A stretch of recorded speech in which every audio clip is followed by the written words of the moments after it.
An unprecedented U.S. intelligence report on pewsresearch.org says that 65% of U.S. adults believe that intelligent life does exist somewhere on some planet.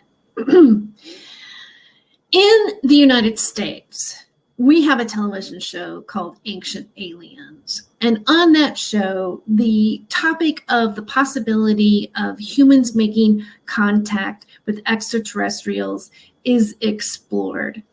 On July 14th, 2014, an episode aired on Ancient Aliens that explored the possibility that the Germans and the Nazis obtained technology from extraterrestrials.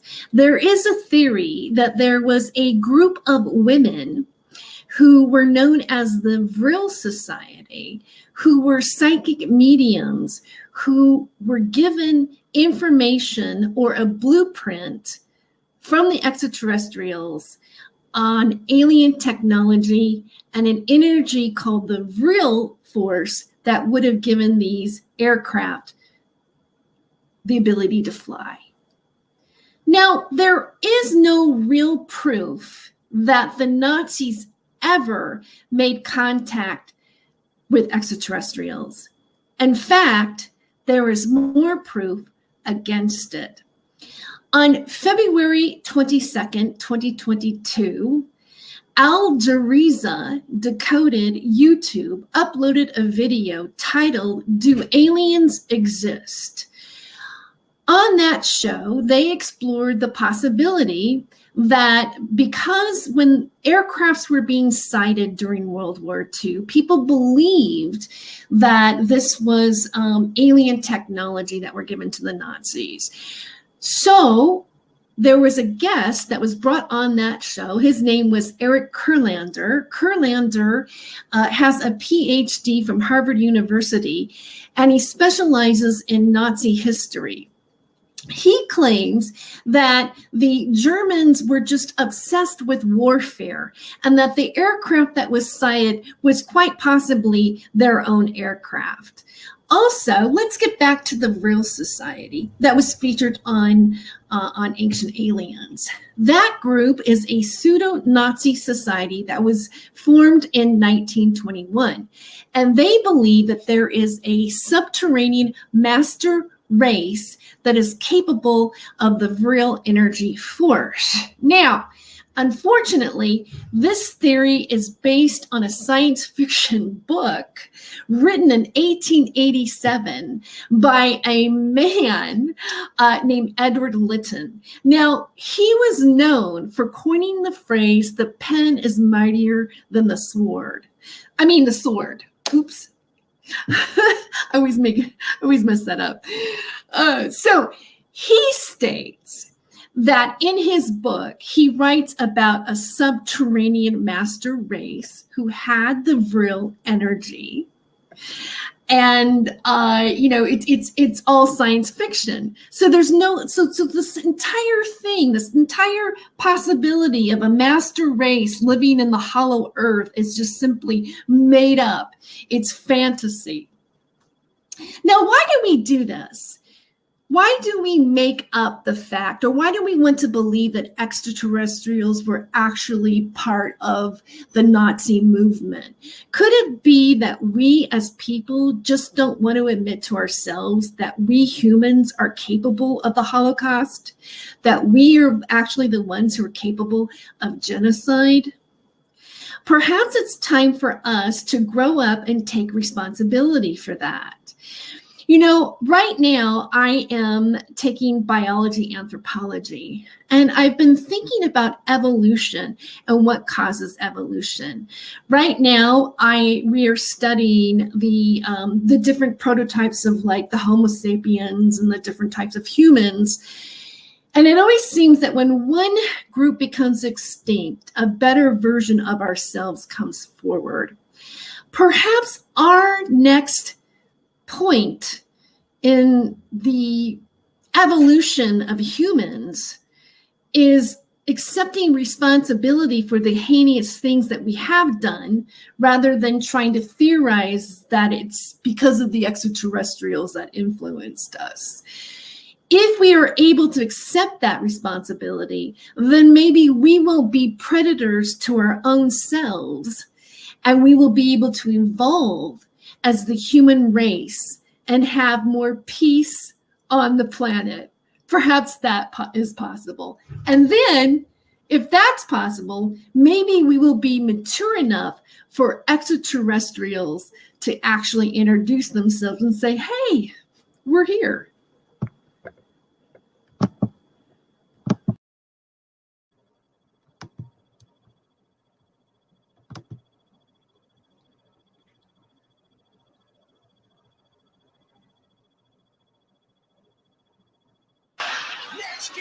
Send them the accused.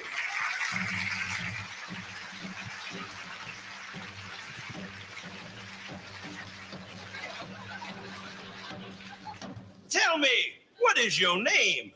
My name is Barracuda Burkhart. She say her name is Barracuda Burkhart. What do you do, daughter? Me? Well, I'm a dressmaker. Oh, she a dressmaker. Do you make a living from that? I sure do. Well, go ahead with your bad self. And what is your name? Boom Boom Latouche. She say her name is Boom Boom La what? Latouche. Latouche. And I'm a dressmaker. Another dressmaker. Do you make a living from that? That's right. You sure tickle my fancy. And what is your name? My name's Gina Lollapalooza, and I'm a dressmaker. She a dressmaker and also a Lollapalooza. Do you make a living from that? Sure do. And what is your name, little one? My name is Frances Farquaad.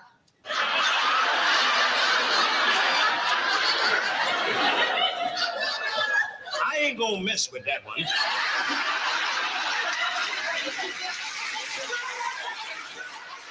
Could you tell me, what do you do? I'm a streetwalker.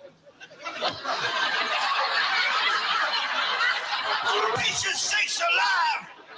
You have the terminology to say such a word in my coat? A streetwalker? Tell me, do you make a living from that? Well, I would if it weren't for all these dressmakers. And I declare you all innocent.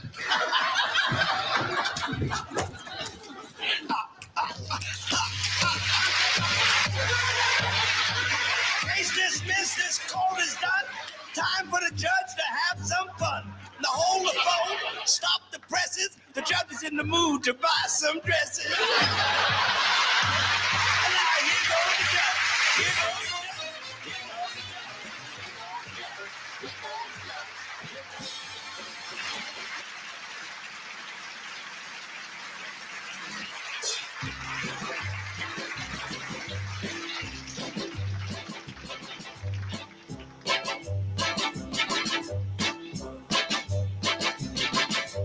Welcome and bienvenue, welcome.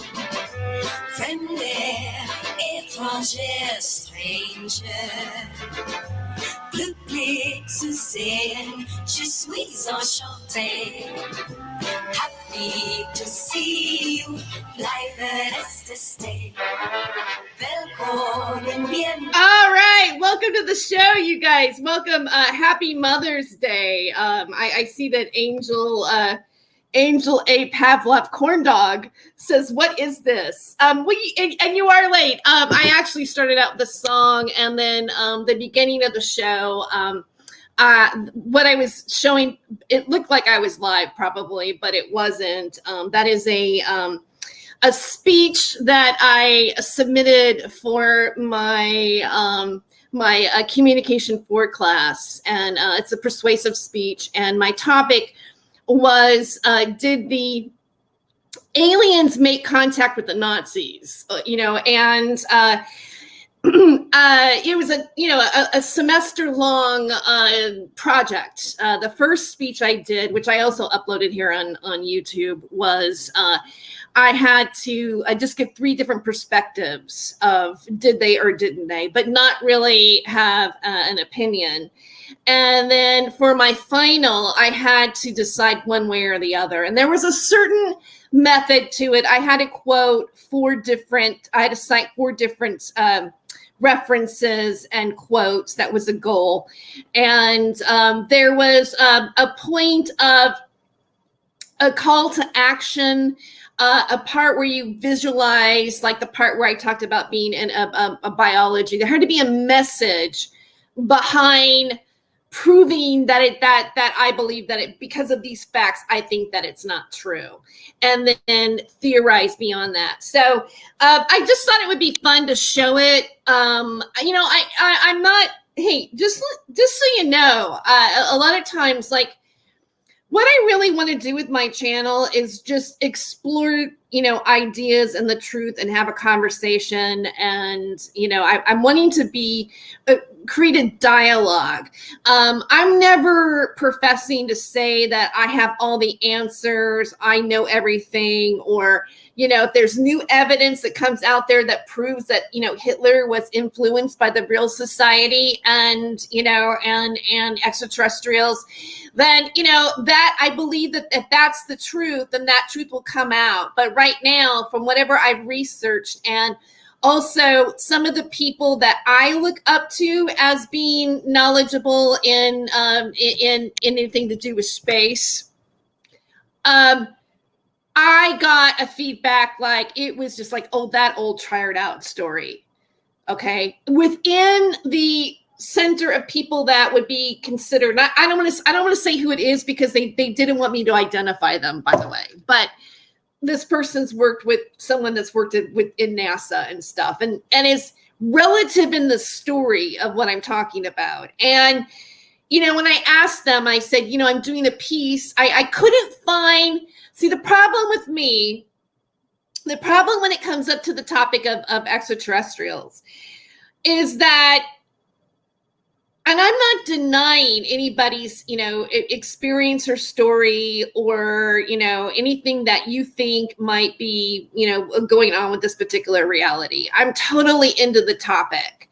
But when it came to that particular narrative, which, by the way, is kind of interesting for me because of the fact that, there's this whole super soldier program that is kind of based on that theory, that, a lot of the things and the theories that have come out of like the Basis Project and Project Camelot have to do with the possibility of extraterrestrials making contact with the Nazi Party or Hitler or the Real Society. The Real Society had a real influence on what happened with Hitler. And then there's, the Aldebaran theory and the inner earth, the hollow earth, the North and the South Pole. I mean, these are real big conversations that this particular media has, gone into. And when I realized that it was actually a science fiction story written in 1886 by Edward Lytton, I in terms of like explaining something in a collegiate atmosphere, I felt that it would be harder to prove it than not prove it. My feeling is until we see an actual extraterrestrial comes out to the public and says, hey, we're here, and our government and whatever sanctions things, and we can prove that the person who says that they're coming from another planet actually is from another planet, we will never really know. But I do find it interesting that 65% of adult Americans, according to the pewsresearch.org, the U.S. intelligence report states when they surveyed 65% of Americans believe that extraterrestrials exist somewhere on some planet. And, really, why wouldn't they?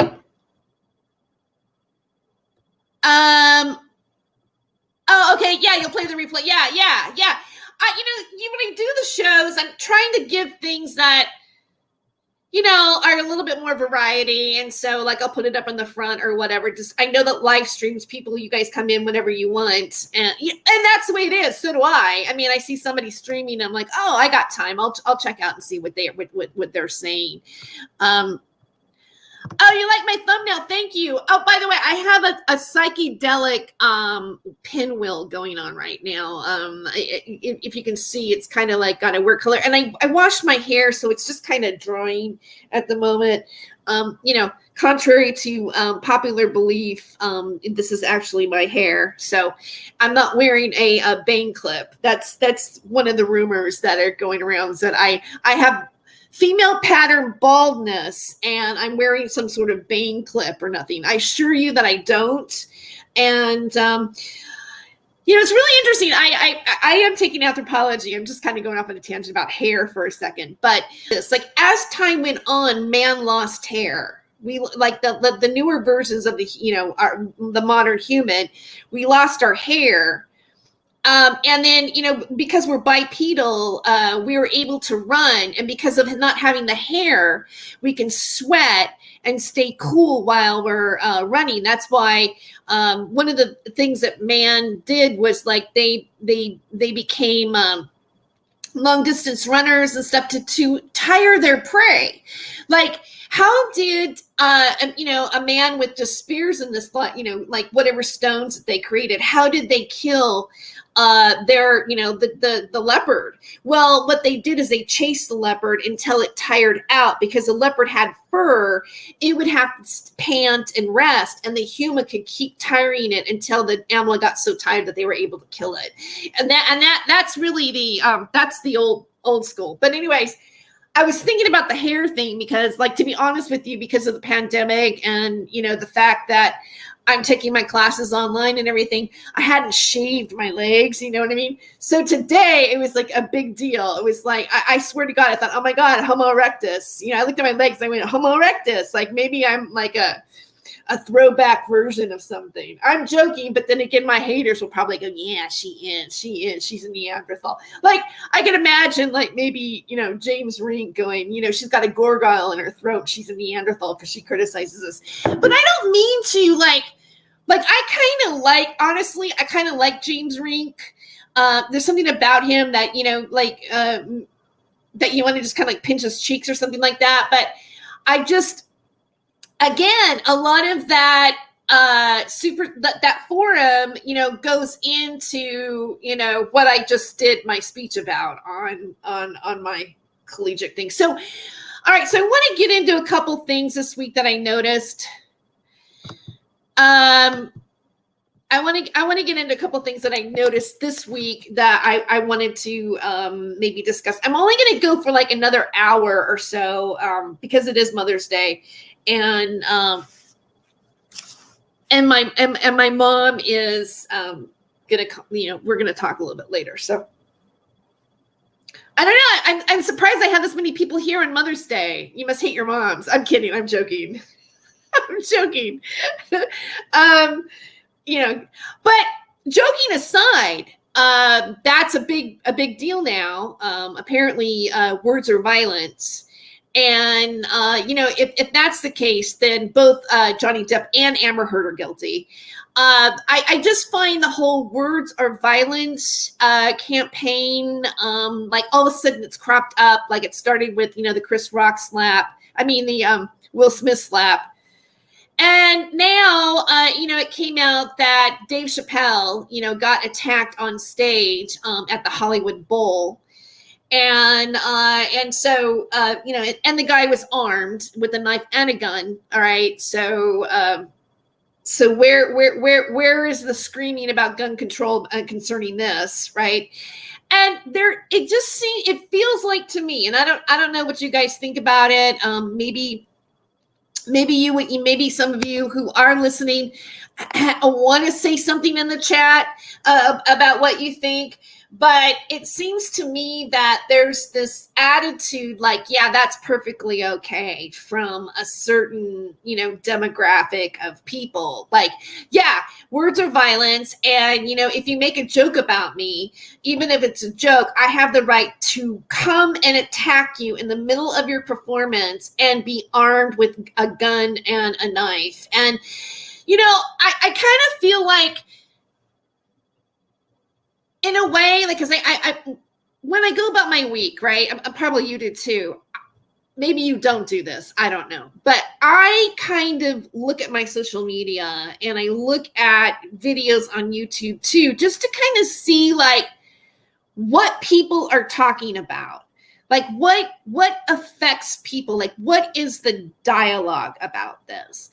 And for me, okay, what I found shocking about it was that there was a larger amount of people who really think that words are violence, and there's this, that's not a joke. And not only are words violence, but if you say those words, it's okay for me to come and attack you and slap you in the face. I have the right to physically attack you because I've determined that your words are violence. And I just think that that's a really poor, lame excuse for bad human behavior. That's my opinion. And that's what I'm wanting to share today. That's what I want to express on my YouTube channel right now. And also, like, being that I am a comedian, that I have toured for like 30 years in my life, literally toured, where I got paid. I know a lot of you guys want to say, oh, she's a failed comedian. No, not necessarily. Case you're not really a comedian. And if you didn't work professionally. Like if it was just a hobby where you got up and, maybe people look, I know like my nemesis, they want to say, oh, she was a contestant on Last Comic Standing. No, I was a finalist. Like there's a difference between a contestant and a finalist, and every finalist didn't just do it as a hobby. They were already working professionally. I don't know if people really realize that, so when you look at this, and when I feel that when I talk about this particular topic, that it's a topic I know. It's something that I experience, and it's an area of my life that I haven't determined that I haven't said I'm retired from it. Like I am expanding my horizons right now in getting an education and taking my life did go in a different direction, but I don't see that as a negative. I see it as a positive. And, I'm definitely not done writing comedy or saying something funny on my channel if people determine it as being such, because comedy is a subjective thing.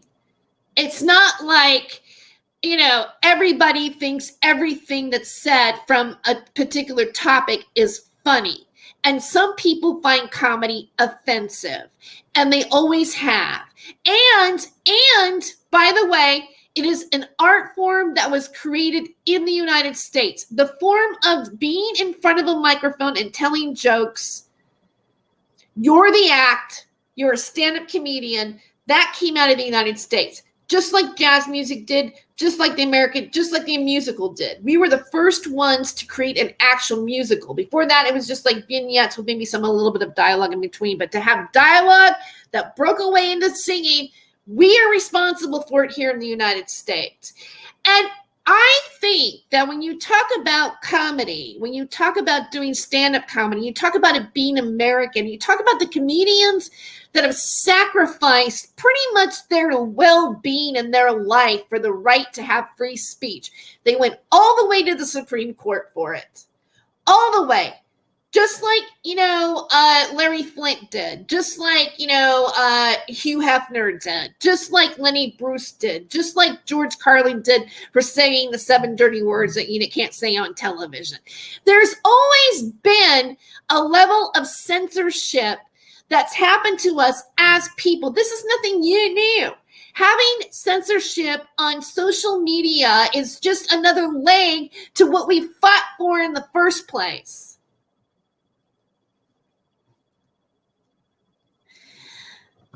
Oh, Dita! You inspired me to return to the university to complete my bachelor's degrees as a mature student. Muchas gracias. That is so wonderful. That is touching that to me that you were saying that. And you know what? I encourage more people to actually, go and get your education. We are not just old and, we need to just retire. It's funny. I was talking to my mom about this yesterday and I said, I don't feel like I'm ready to just go on the conveyor belt. Like there's things I can still learn. Right? I mean, there's something else to contribute, and there's something that, especially women or men too. I don't want to discount men because men are getting a bad rap right now. Ugh, horrible. So I used to go like, oh, women, but men are being demasculated. I probably said that, terribly in our society. But I think that we can contribute to society. We can still blossom. There is a purpose for the elder in our society. And I think we should stand up for that. We are important. We do have something to say to the younger generations. Hopefully we have gotten a certain kind of a wisdom. And I do think that our younger generations aren't just, after going back to college, I'm in class with, people that might be 18 years old or in their early 20s or whatever. And they're smart, bright, young people, just like we were when we were in college or when we were looking to, create our, our life.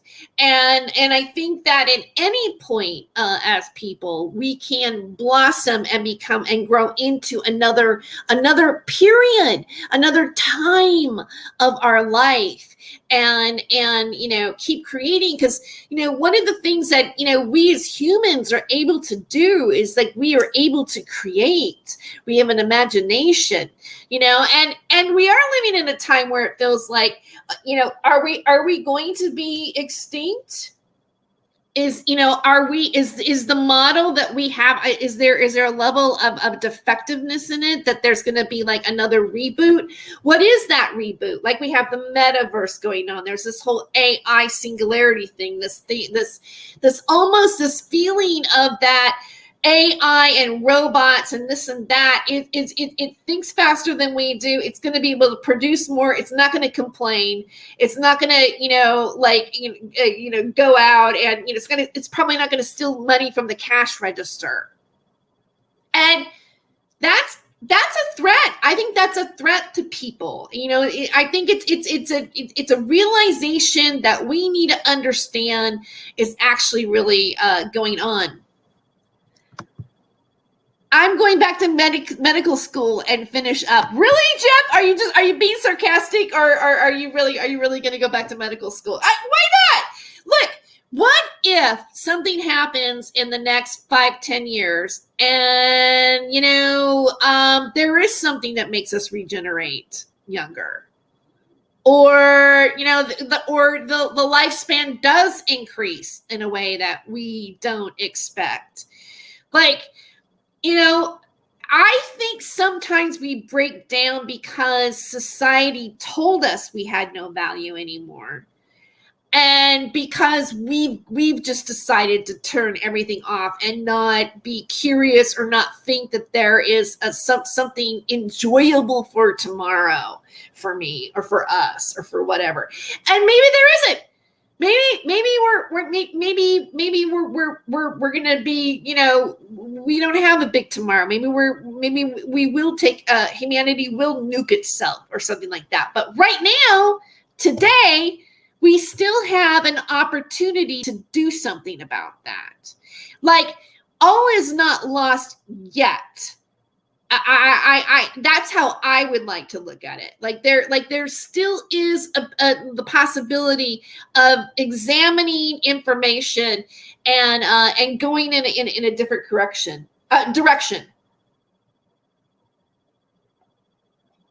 Musk wants to chip our brains with Neuralink. Yeah, he does. And, you know, it's hard not to like Elon Musk. You know, I think you know, because he's charismatic. You know, he's got that Silicon Valley, you know, computer tech, entrepreneur background to himself.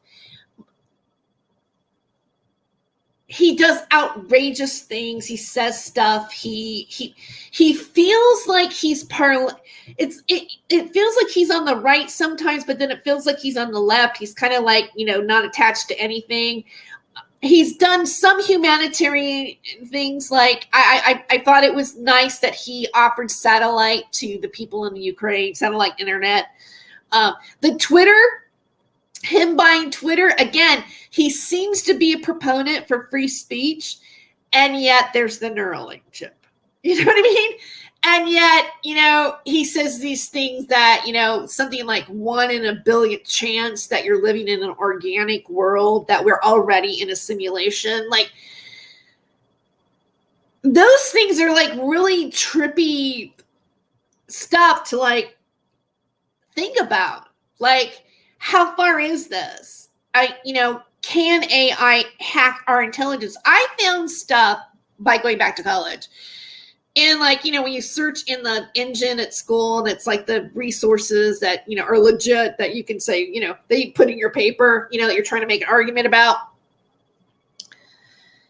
I found stuff where it was where it's a possible that AI or it can hack into human consciousness and make humans do certain things and make certain groups do certain things to certain. I mean, it was just like, it was mind boggling. I should look it up. I should look for those things again and then present them to the on my channel, because I think you guys might. I feel like you might be interested in that information, because I am too. Really. Oh, you think he's a demon? Not for me. That's a demon walking IMO. Well, you know what? Maybe he is. IMO. Musk is a misogynist. Okay.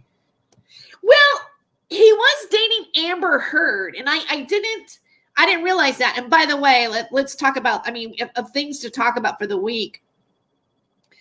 You know, her stuff has come out. And it's absolutely horrendous. I mean, the only thing that I can think of is like, you know, being I have to be careful of words, but being violated with a bottle, right? Okay. Was just like, what? And then, you know, the whole explanation of the blood on the blankets and everything, like as if when he did get his finger cut off, that he was so out of it that he played guitar and wrote all over the wall and took paint. And, you know, it's just, and then the penis painting, like, I don't know if I'm going to ever get past the penis painting. I'm like, please, can you show me the penis painting? I want to see it.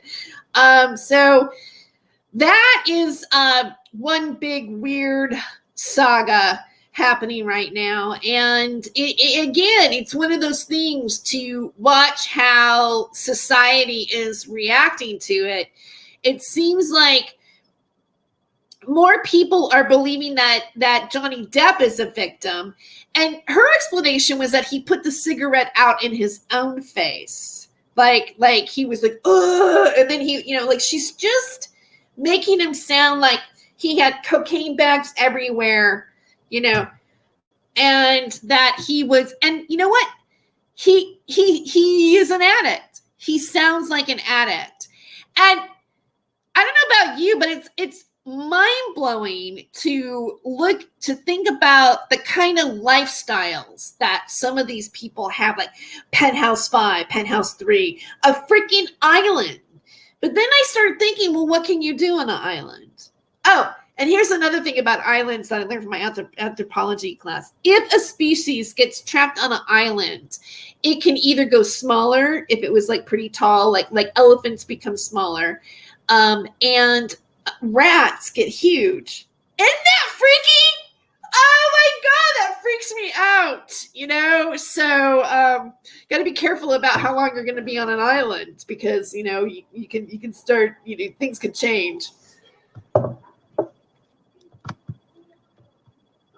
Also, IMO must relocating to Texas. Texas does not have state income tax and less employee protection compared to California. It's a massive. If you FU to his workforce and pads his billionaire net worth. Oh, okay. Thank you for sharing your opinion. See, you know what? I mean, like I said, I'm into looking at all sides. It's not, you know what the problem is? I think with us is that I saw this other video. Oh, you know what? Here, and then it'll go right into what I'm talking about. I was thinking of opening the show with this guy because he has a new video out. Let me see if I can find it. Let me see if I can. Tom McDonald. Okay.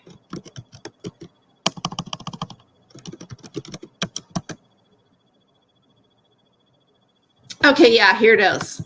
Yeah. Oh, this is like so like, I mean, I think he's like spot on what he's saying here, and I hope you guys enjoy this. I'm in San Antonio across the street from, oh, you guys are both in Texas. You know what? I might be going to Texas. I'm telling you. I mean, it's getting weird. Okay. Wait, let me make sure I did this right.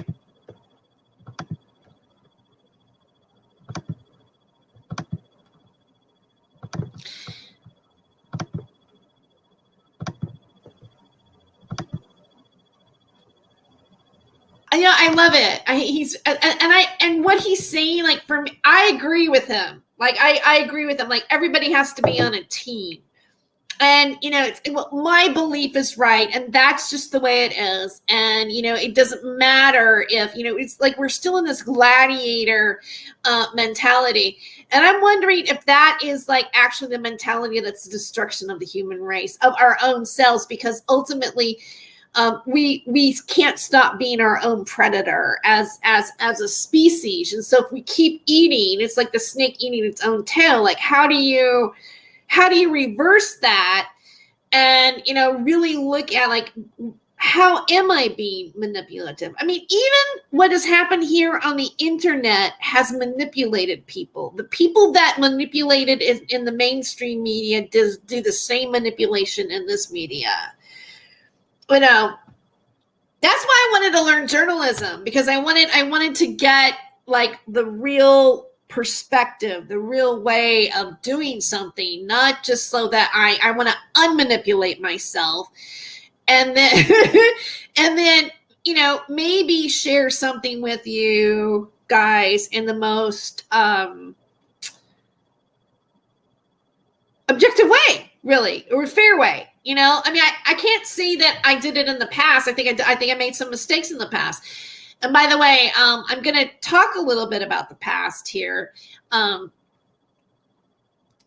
maybe later on. You know, like there's something I was going to want to bring up, but I'm kind of in a good mood right now. When I talk about it, it makes me go into a bad mood. Oh, hi, Sippy Talker. Good to see you today. Happy Mother's Day to you. And Thermal Mermaid, welcome. I noticed that you're here. For some reason, I was thinking about your profile, and then I thought about, like, thermal underwear. I think I'm gonna start a profile called Thermal Underwear. You know, Thermal Underwear Productions. Red waves are terrible for reproductive rights for all y'all. Yeah, that's another thing that happened this week. And, you know, I'm even afraid to even tackle that particular topic here today. I mean, I didn't have it on the schedule. It's like, oh yeah, and that thing. I haven't looked into it enough. I'm hearing people talk about it.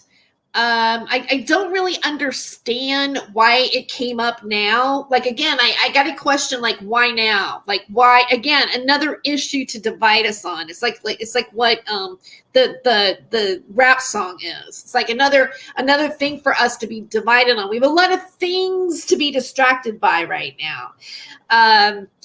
So it makes me wonder why, and then, Joe Biden coming out and going, oh, the Disinformation Act, this is, the disinformation thing, while, Elon Musk is buying Twitter, and it's like it leaked out. Like it was like, it's like it got leaked to the public that the courts were going to do something possibly to, Roe versus Wade. So it's like, oh, what? When we're going to tell us? Like, it's weird to think that the right would be lost underneath the Joe Biden, Kamala Harris camp, right? Like, we would have expected something like this to happen with Trump, but like right now it's happening with them. And that's my question. It's like, why with these guys? Like, you'd think that they would have all their guns out defending this particular issue, but I feel like it's being treated like it's not. And so those are the things that I'm noticing. It's like, really, like Kamala Harris is going to allow this to happen to women. Like, if you're thinking on the left, if you're thinking on that side, I could say, I could see where that rationale would be. Like, seriously, the liberal president, the Democratic president is going to allow this to happen, and people are going to, but probably what they're going to do is like, to me, it's just is it just not a conversation piece? Oh, let's throw this at them so they'll hate each other even more and divide each other even more. And when they're more divided, we're going to be able to control them better for what we want to do. That's what I think. That's what I think. Women hating women, white hating black, on and on and on and on and on and on,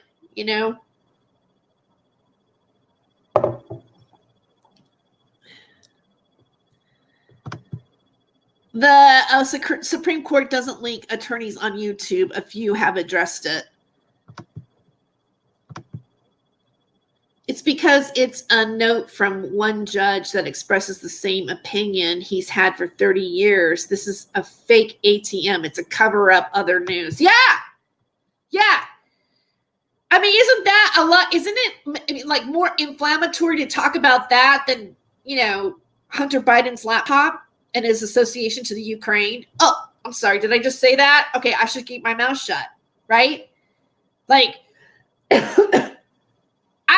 I don't know why that isn't talked about more. Like, but we have all this other stuff. We've got, we got Johnny Depp and Amber Heard and, and the mask thing. Have you not known? I don't know about you guys, but, it's like, oh, no, if you want to wear it, you don't have to, it doesn't matter. I don't need to see your vaccination papers. It's just like, it's your decision now.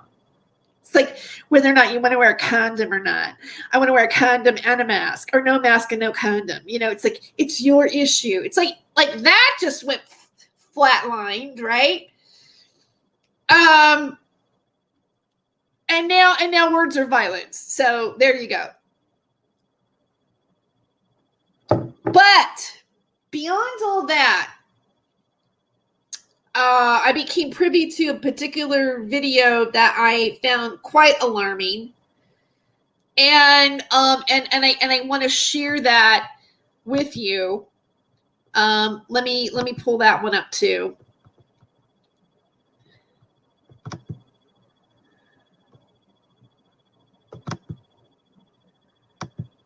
Oh, where is it?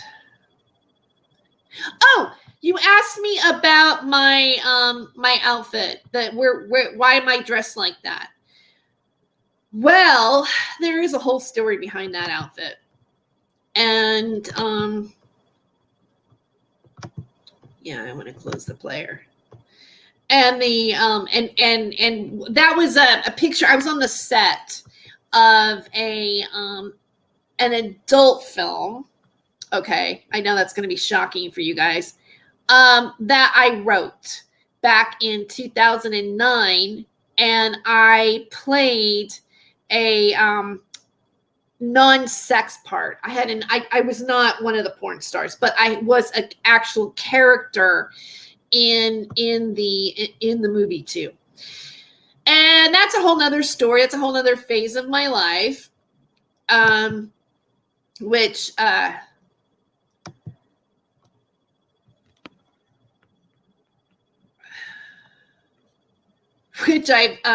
actually done a lot of shows on. I don't have them uploaded to this channel, but it's like, okay, I know I'm being like, I'm like, oh wait, you know, talk more about that, and I'm like, all like, where did I put that one video at? Because this is what I want you to see. You know what? I probably would not create in the medium that I did at that time of my life. You know, when I wrote that screenplay, it was called Hardcore Circus. It's directed by Erica McLean, and her and her husband, Clyde McLean, you know, owned the Barely Legal video franchise with Hustler. Okay, I know, shocking. Yeah, okay, you know, this makes you suspect. Okay, fine. If that's what you want to think, go for it. You know, I don't hide it. But at the time, I was friends with Erica, and I still am. I haven't talked to her in a really long time, but her husband had passed away, I think, like in 2003, and I met her in 2007 or 8. And you know, over the course of the years, and there were some other projects that I had been working on, and I was dating a comedian that was kind of like a mentor to me. And you know, when Erica was going to go into her own project, because this was her own screenplay, it was not like under the Barely Legal franchise or anything like that. She wanted me to work on the movie in some capacity, and I had done like non-sex parts in, like, I was in a Barely Legal video where I played the part of a customer service at Hustler. You know, like I was showing, you know, the products and stuff like that. It was like comedic with a porn actor named Tommy Gunn, who had a cast replica of his unit for sale there. And Tommy Gunn was also in Hardcore Circus, and he was also Tommy Gunn was also in a feature. He played himself, I think, or a porn star in Entourage. So what's interesting about a lot of these people that are what you would consider to be adult film stars, they really want to go mainstream, and a lot of them have. There was a Sasha. Oh, I forgot her last name right now, but she starred in the Girl Experience by Steven Soderbergh. She was in that movie at that time. So that was the era that I was when I wrote a couple of scripts. I wrote Hardcore Circus. And okay, so the man that I was dating, when, you know, Erica talked to me about the production, he said, well, I'd like to write that movie, but I'm in the Screen Actors Guild. And he said, well, you know, maybe I can write it underneath your name. And I go, what? I go, that's weird, because, you know, I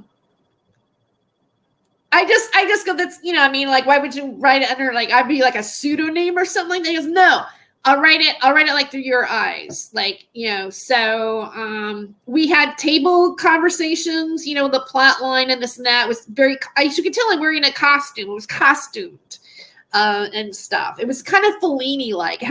There was a guy that was a dwarf. I mean, it was psychological.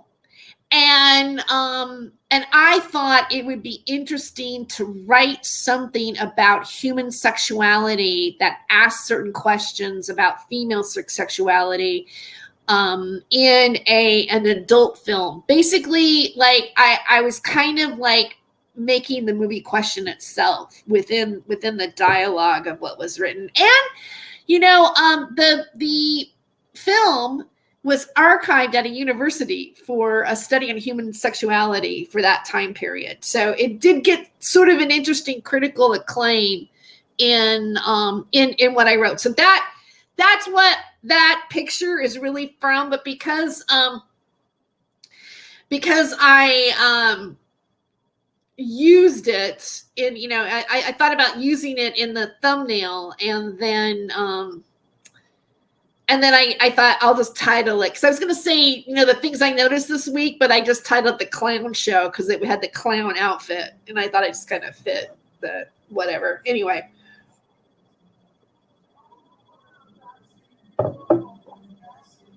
Yeah, that picture, that thumbnail right there, that's me. That's me and that character back in 2009. I was like a sexy clown. Like I did like Super 8 old school like interstitials. Like walking with a big tall guy on stilts and magic tricks and stuff like that in that costume. It's really black and white. It's really funky. It's anyway, so let's move on. I want to show you something here. All right.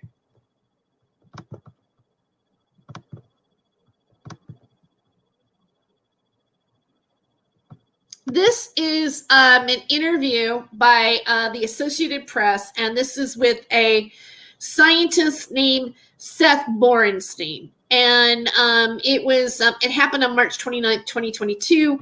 And I don't know how much of I'm going to play, but I'm going to play some of it. And I think it's worth watching a little bit of it. Let's see, hold on.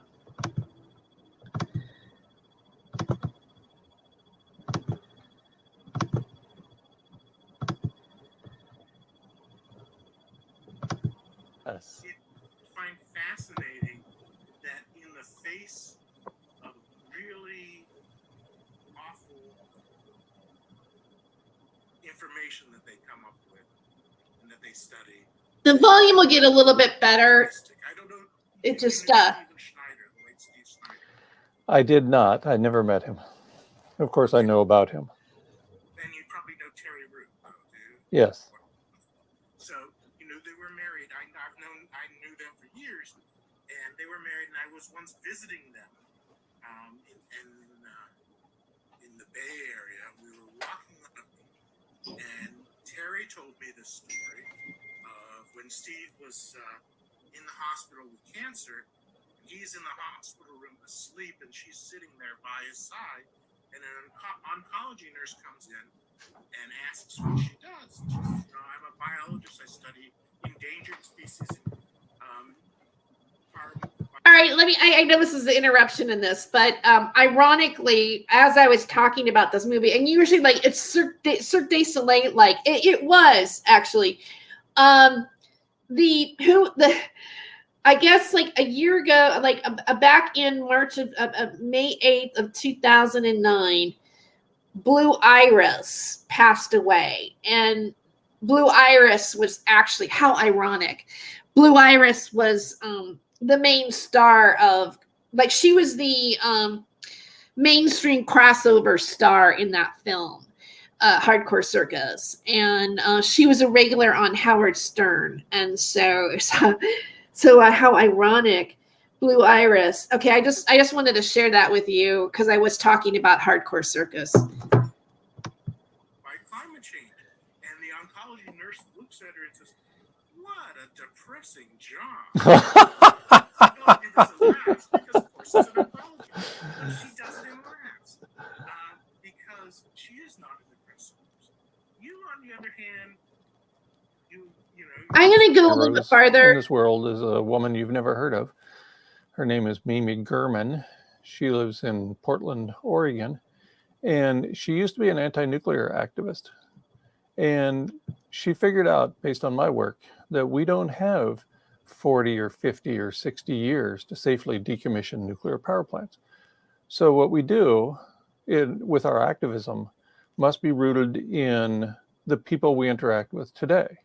What we do in our lives must be rooted in the here and the now. And so she switched from being an anti-nuclear activist to being an activist for the houseless, for what most people call the homeless. And that's how she spends essentially all of her waking hours when she's not making enough money to pay the rent, which she does through massage therapy. And I recognize her as one of the relatively few people who I have influenced in a positive manner. Now, I continue to work too. I'm a huge fan, for example, of the mirror reflection framework put together by Dr. Ye Tao. And I think it's too late for it to work, but I'm not going to give up on that idea. In addition, I'm trying to do what many reporters say they're doing, but are not doing very well. Tom Hartman comes to mind as somebody who used to understand and report on things like peak oil. He wrote one of the early books on the topic, and the Last Rays of Ancient Sunshine, I think it was called. And he had me on his show years ago in an episode that what did he call it? Conversations with Great Minds. And then more recently, he's done nothing but have Michael Mann on the show once a week or so, just to point out what a terrible, horrible person I am. I don't know where that comes from, but Michael Mann has a history of a couple of things that are relevant here. Well, I was going to ask you about it because, in his latest book, he goes, I did talk to Mike Mann for this because Mike is, still is an optimistic person. And he now says the fight over doomism is worse than the fight over denialism. He says doomism, like what you put out, and he mentions you specifically. Of course he does. Every chance he gets. He says it's more dangerous than denialism. Yeah, he libeled me in the Washington Post, too. So what do you say to that? What I say publicly is I make a joke. It's all I can do. I had an attorney who was working pro bono on my behalf against people like Michael Mann and David Wallace Wells, who stole my work and clearly plagiarized it, made a lot of money in the process. I know it seems like it's like a little bit slow. And you're like, okay, what am I looking at here? But I just want to show you where he goes to in this and where humanity, in his opinion, is headed. And this is Seth Borenstein, and he is a science writer. And this was an interview in the Associated Press on March 29th, 2022. And the attorney slipped on a dock in the Bahamas and died. So what I have remaining in my life is a wonderful woman, my partner, the love of a few people, and integrity. That's what I have. That's what I will have till the end, because I'm dedicated to retaining those things. So, you said so what's left in response to a man is a joke. Do you mind sharing the joke? No, in the Washington Post article, he called me a doomist cult hero. Right. So when I was allowed to tour, those days are behind me now due to a coordinated defamation campaign. But when I would tour, every presentation, after he wrote that, I would point out that he was wrong. I'm not a doomist cult hero. I'm a doomist cult superhero. That's all I got. That's pretty funny. And this is what I have in my life, is the ability to make jokes, maybe influence a few people, maybe encourage people to live like Mimi Gurman does and like my partner and I do, live in the here and the now and positively influence the lives of the people we come into contact with.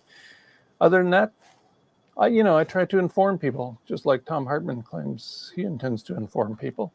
But I do so with the facts, with the actual evidence that almost everybody ignores, including the corporate media. So when I talk to all the IPCC authors, they say, look, it is horrible, but there isn't a cliff. It it isn't a 2026 no more humans. It is a increasingly difficult. Did you hear what he said? 2026, no more humans. I mean, I just want to point that out. I found that piqued my interest. Dangerous and awful Earth, but it is not game over. Or as Jacqueline Gill, University of Maine, says, it's not, climate is not pass fail. Okay. According to 5 peer-reviewed papers by Professor Tim Garrett at the University of Utah, civilization is a heat engine. The first one of those was initially published in November 2009 by a dying man you already mentioned, Steve Schneider. He was the editor. Doesn't he remind you? I mean, I feel like as if maybe Leonardo DiCaprio was playing him in Don't Look Up, the movie about climate change, or well, it was basically a metaphor for it, but it was about the meteorite or the coming and crashing and ruining the planet. He just kind of like, I don't know, maybe he just reminds me as if he patterned that character after him. Editor.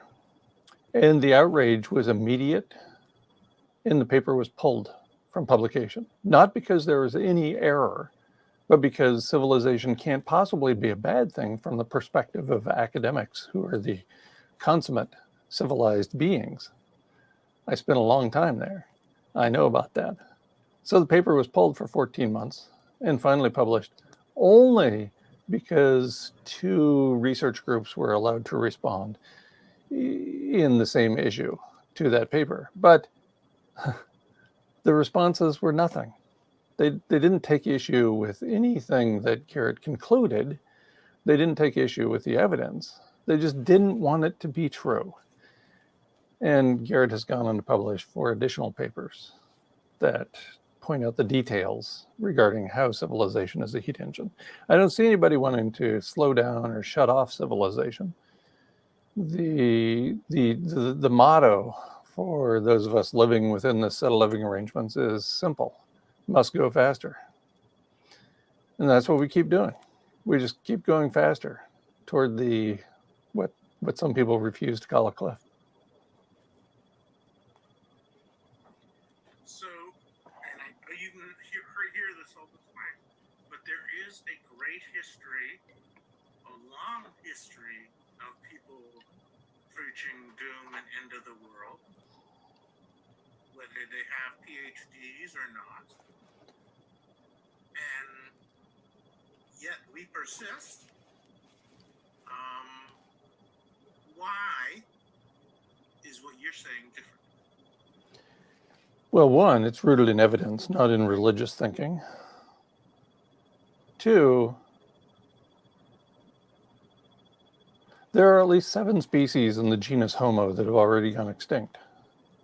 I strongly suspect a few of those individuals, at the end of their run, were saying things like, "We're too clever. This couldn't possibly happen to us." Yes, other species go extinct. In fact, for all of those species, as with Homo sapiens, the Homo in question was driving many of those species to extinction. And we have quite a long history of doing that ourselves. To think that we could not go extinct because we're, quote, too clever is ridiculous and astonishing. As we speak, vertebrates are outstripping, the rate of environmental change is outstripping the ability of vertebrates to keep up by a factor of 10,000 times. Environmental change is outstripping the ability of mammals to keep up as well. We are vertebrate mammals. So this tells me that we might fall into the same category as the other vertebrate mammals on the planet. Another reason that people have for hope that doesn't plague me is they have children. How Michael Mann, who first wrote about the hockey stick in 1998 in Nature, how he could then, years later, have a child is beyond me. He's writing about exponential change. He's writing about the hockey stick in 1998, and now he's got a 14-year-old, 15-year-old daughter. Are you kidding me? Are you out of your mind? He says, yes, it's warming. But one, if you look at it, the rate of emissions is slowed, and if you look at Paris pledges, it looks to peak around 2.7. Okay, another thing I want to bring up too is that over time, habitats change, climate changes just naturally too, and that's an argument. But whatever's happening, either it's happening because of our fault or it's happening. But it looks like there's something happening. That's all I'm saying. All right. There are other reasons why, your entire food source and, the climate would shift. And it's happened historically over time. Degrees Celsius, which is certainly higher than anyone wants it, but it is not the 5.2 in some of the papers that you cite. In fact, it's about half of the 5.2. Right. And to think that a particular number matters is utter hubris. What matters is the rate of environmental change. Any conservation biologist and any ecologist knows that the rate of environmental change is the premier factor that we are tinkering with at our own peril. It's that rate of environmental change that is driving all those species to extinction. It was the rate of environmental change that drove those at least 7 species in the genus Homo to extinction. It's that rate of environmental change that is outstripping the ability of vertebrates and mammals to keep up. It's the rate of environmental change that matters. Conservation biologists and ecologists know this, and engineers and planetary scientists seem to lack an understanding of the exponential function.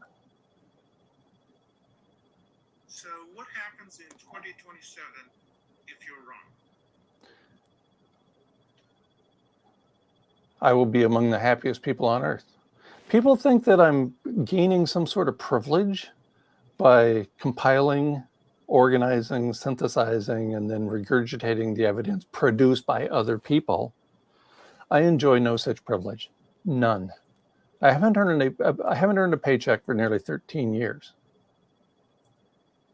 I'm doing what I'm doing because what I'm doing is rooted in evidence, not because it affords me any privilege at all. I have lost virtually every relationship in my life.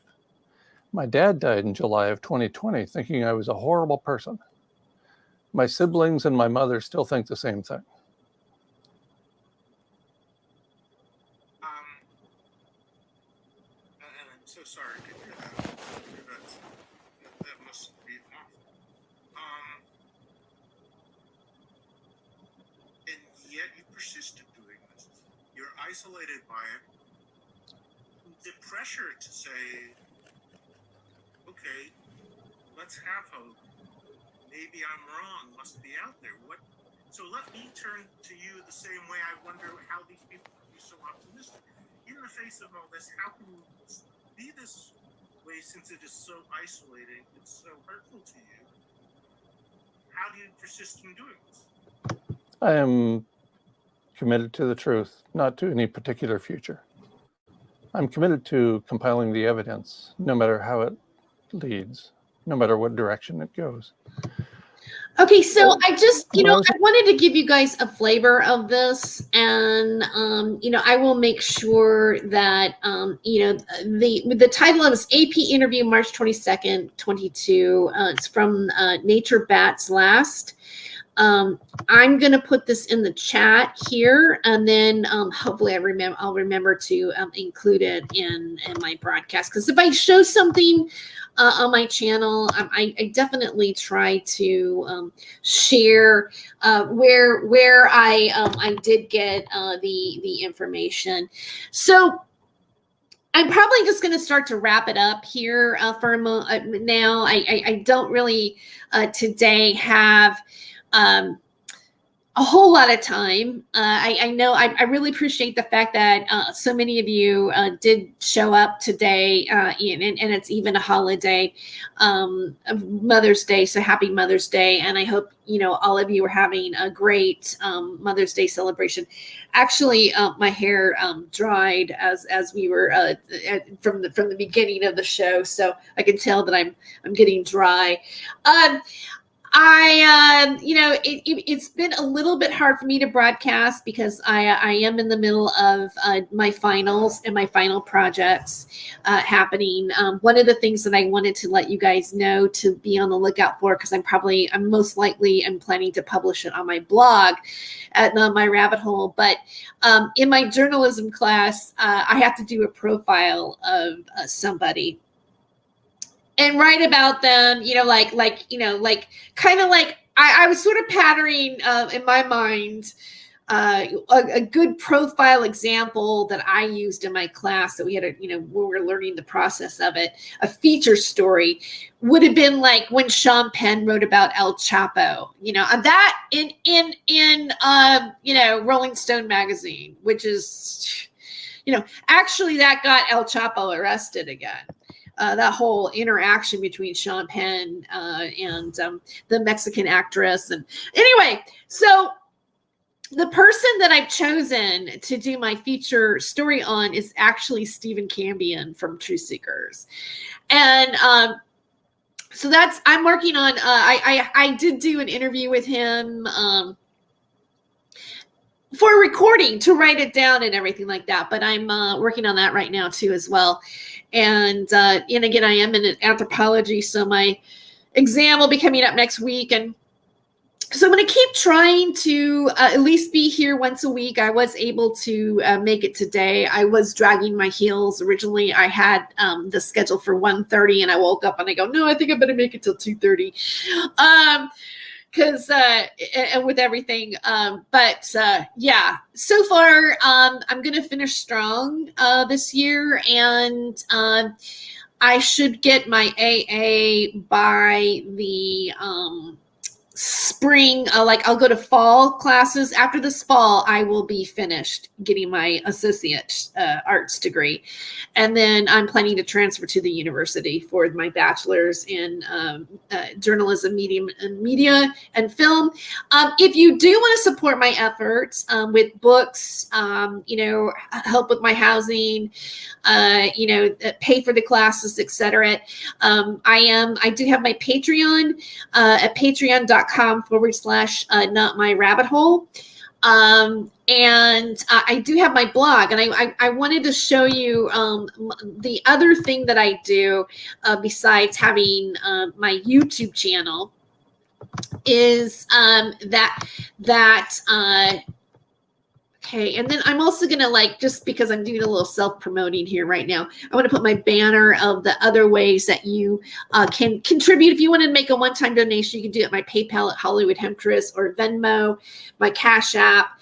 All of that information is on the screen there as well. But I wanted to show you the possibility of show you my blog, not my blog, but I mean my my where I'm at on Spotify. And you can also listen to me on Apple Podcasts, or you can also listen. Let me see, what am I doing here? You can also listen to me on Apple Podcasts and Google Play. But on Spotify, I oftentimes re-upload videos too that I've done on this channel that I feature.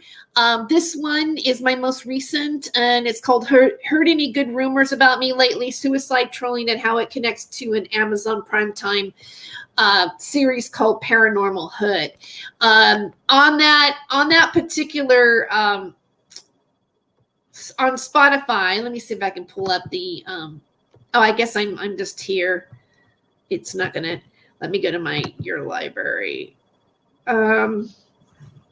Anyway, you can I will make sure that I put a link of that show in the description as well, so you can check out there. Yeah, I am still doing commentary. I'm sure some of you guys are probably waiting for me to get to this particular topic. Maybe that's why you've tuned in. I don't know. I want to thank all of the new subscribers here, by the way. I did jump up. I had a little bit of a jump up. Maybe it's because of all the trash talking that's been happening on Paranormal Hood about me, but I'm just gonna give a brief thing about it. My last show, and then the response that got. First of all I did and all I wanted to do was I noticed that a particular individual named Lee Veltman was associated with Paranormal Hood and some of the other people who basically just do nasty videos about people. Lee Veltman, I was having an issue again with Lee Veltman coming into my chat rooms with fake profiles. And I have also had my last show that I did 2 weeks ago, 2 of my guests were stalked in their personal life. And one of them, Charles from Project Camelot, has completely taken his YouTube channel down and disappeared on the internet, including stopping all communications through emails. And this is a result of this particular situation. It became into my, and again, when we talk about Lee Veltman and some of the connections that surround that particular situation, there are other women that have come forward and talked about him. I mean, it's not the Jolly Bridge Burner, Lee Veltman duo, and then the peripheral people associated with them is not a new topic in this particular world or this community. And a lot of people have already banned them from their chat rooms. The thing that upset me though, and what I was like making a cry out for was asking what we call this community. You know, that wording's been used a lot in this community. I looked into a couple of players in this because a lot of the people that have been victimized by Lee Veltman and some of this group, there are certain associations that these people have with one another.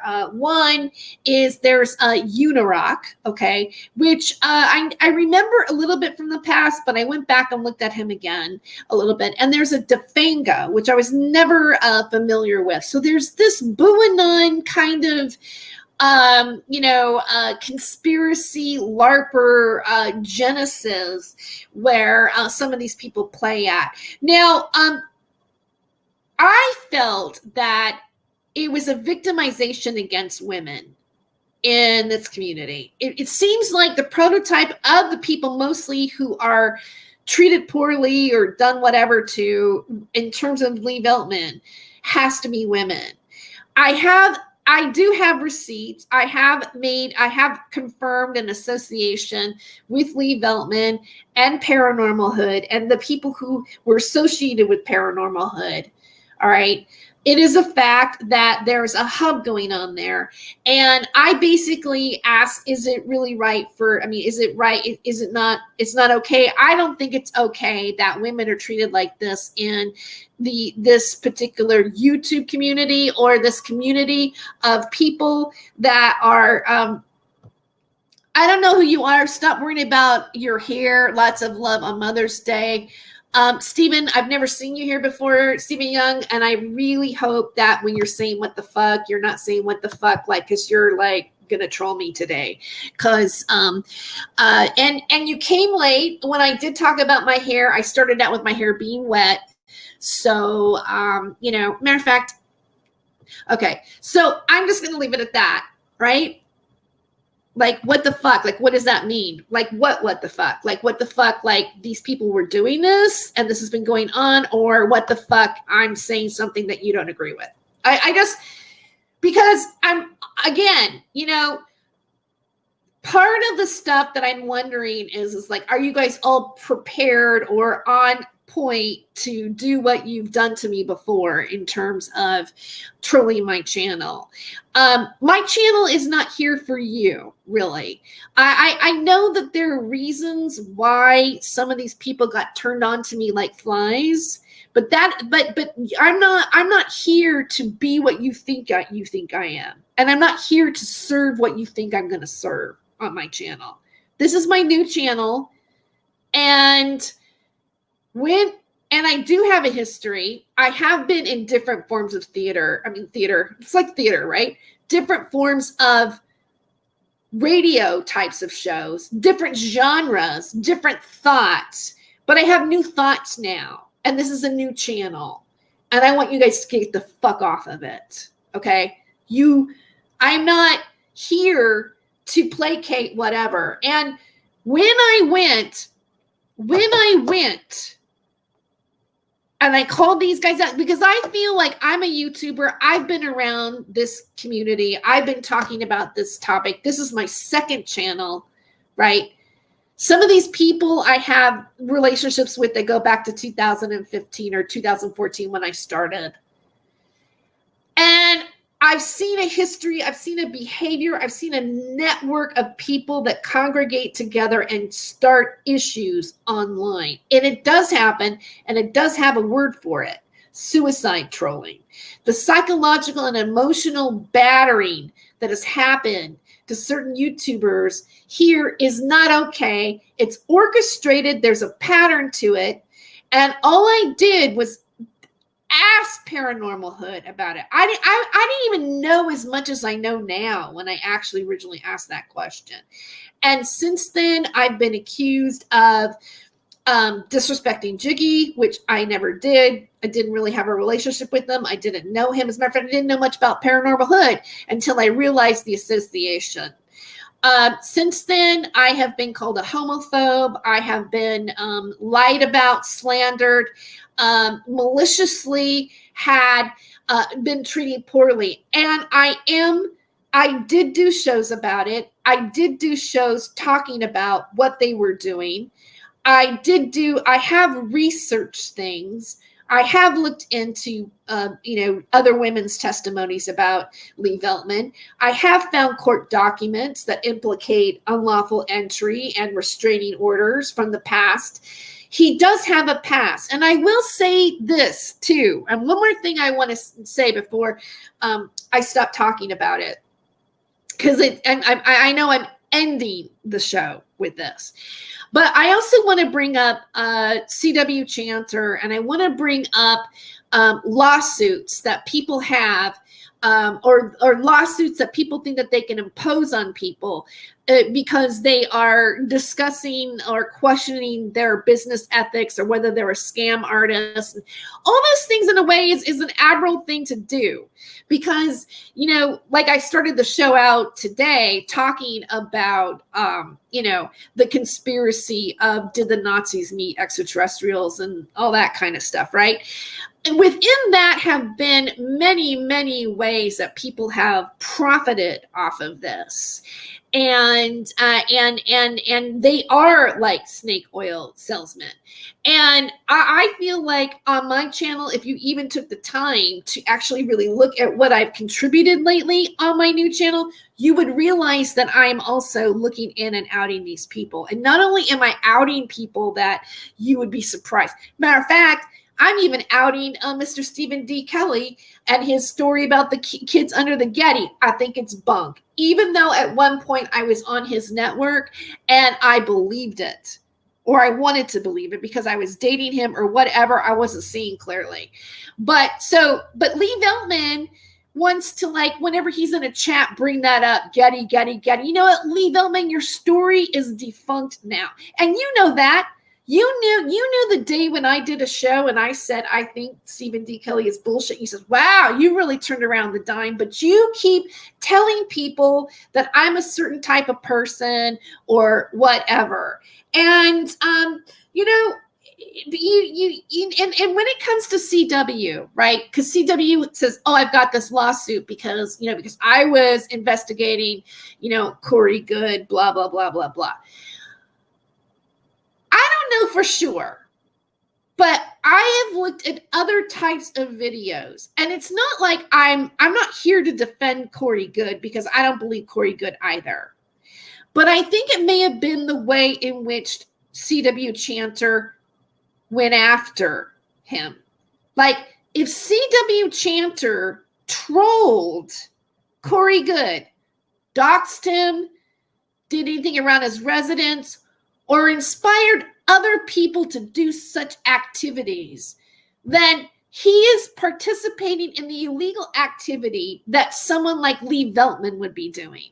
You see, like, you can disagree with somebody's information and you can think that you're a phony, but you don't have the right to invade their privacy, fuck around with them online, create personas pretending to be them and harass other people. And these are the tactics that some of these people are doing. And if C.W. Chanter engaged in any of those types of activities, then yeah, Corey Good could have a lawsuit against him.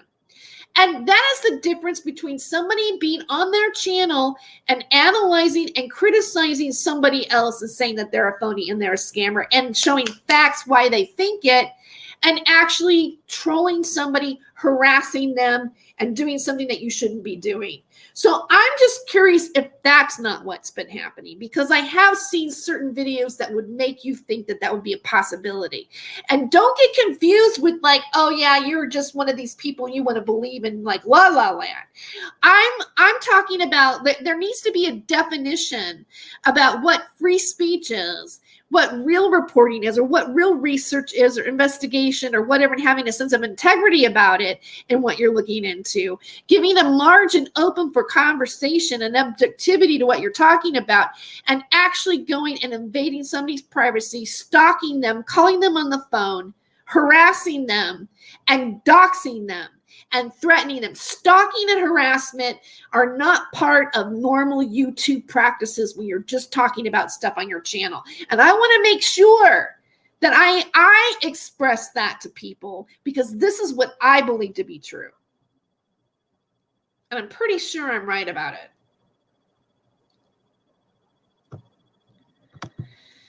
So, on that note, I'm going to say goodbye. Thank you for subscribing. Please like and share. I know that there are, and you know what? Thank you, Stephen. I appreciate it. Sending lots of love and happiness and wishing you well in the future. Thank you, Stephen. And I'm sending you lots of love and happiness too, and wishing you well in the future, just like I wish everybody well in the future, even my enemies. Okay, so on that note, I think I will play a fun song.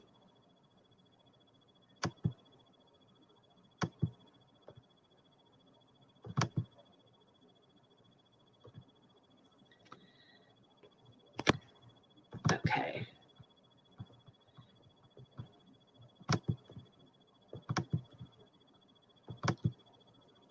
Happy Mother's Day, everybody.